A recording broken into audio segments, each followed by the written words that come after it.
എന്താണ് എന്താണ് നിങ്ങൾ ഈ കാട്ടിക്കൂട്ടണ കേരളത്തില്?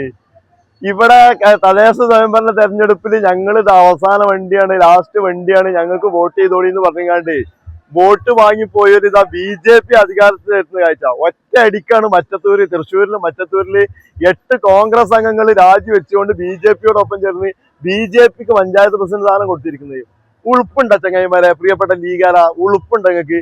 അതിനെങ്ങനെ നിങ്ങൾക്ക് ഇത് നോക്കാനുള്ള സമയമില്ലല്ലോ. ഇങ്ങള് കർണാടകയിൽ ബുൾഡോസർ രാജിനെ ന്യായീകരിക്കണ തിരിക്കില്ല. വല്ലാത്ത തൊലിക്കട്ടി നട്ടാ ലീഗാരെ നിങ്ങൾക്ക്. ഈ കോൺഗ്രസ്സുകാരെ ഈ CPM-മാരൊക്കെ വിശ്വസിച്ചിട്ടാണ് നമ്മൾ വോട്ട് എടുക്കുന്നത്. പ്രിയപ്പെട്ട ചങ്ങായിമാരൊന്ന് ചിന്തിച്ചു നോക്കിയാ, നമ്മളെ വോട്ട് എടുത്ത് നമ്മൾ വിജയിപ്പിക്കുന്ന ആളുകള് ഒറ്റയടിക്ക് BJPയിലേക്ക് മറുകണ്ണം ചാടിക്കൊണ്ടിരിക്കുന്ന കാഴ്ച കഴിഞ്ഞ നമ്മൾ ഉത്തരേന്ത്യയിലാണ് കണ്ടിരുന്നതെങ്കിൽ ഇപ്പൊ നമ്മളെ കേരളത്തിലാട്ടാ. നിങ്ങൾ നോക്കണേ, നമ്മളെ കേരളത്തിലാണ് നമ്മള് വോട്ട് വാങ്ങിയിട്ട് നേരെ BJP അധികാരത്തിലെത്തി കാഴ്ച.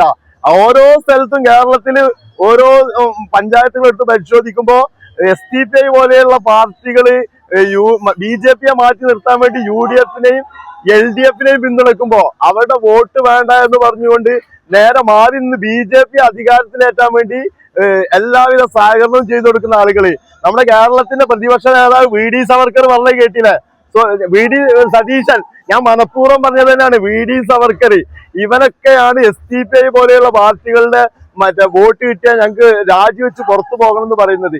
എന്നാലോ BJPക്കാര് ജയിച്ചു വരുമ്പോ അവർക്ക് എല്ലാവിധ സപ്പോർട്ടും ചെയ്തുകൊണ്ടിരിക്കുന്നത്. നമ്മൾ ഇനിയും ചിന്തിച്ചിട്ടില്ലെങ്കിൽ കഴുതകളായിക്കൊണ്ട് നമ്മള് രാവിലെ മുതൽ വൈകുന്നേരം വരെ നമ്മളെടുക്കുന്ന പണി, എത്ര കഷ്ടപ്പെട്ട് സാധാരണക്കാരായ അണികൾ എടുക്കുന്ന പണി ഒക്കെ തന്നെ വെറുതെ ആവുന്ന കാഴ്ച നമ്മൾ പറയാറുണ്ടല്ലോ. അത്തയ്യാത്തിൽ വളിയിട്ട പോലെ ആയിരുന്നു. എന്ന തരത്തിലേക്കാണ് ലീഗുകാരുടെയും കോൺഗ്രസ്സുകാരുടെയും CPM-മാരുടെയും ഒക്കെ പോക്ക്. ഇനിയും നമ്മൾ തിരിച്ചറിഞ്ഞുകൊണ്ട് പ്രതികരിച്ചിട്ടില്ലെങ്കിൽ തീർച്ചയായിട്ടും സംഘപരിവാരം BJP ഇന്ത്യ രാജ്യം ഭരിക്കുന്ന, കേരളം ഭരിക്കുന്ന സുദിനം അടുത്ത് തന്നെ എത്തും. അത് തീർച്ചയാണ്. അപ്പൊ നമ്മൾ ഓരോരുത്തരും ചിന്തിച്ച് നിലപാട് സ്വീകരിക്കുക.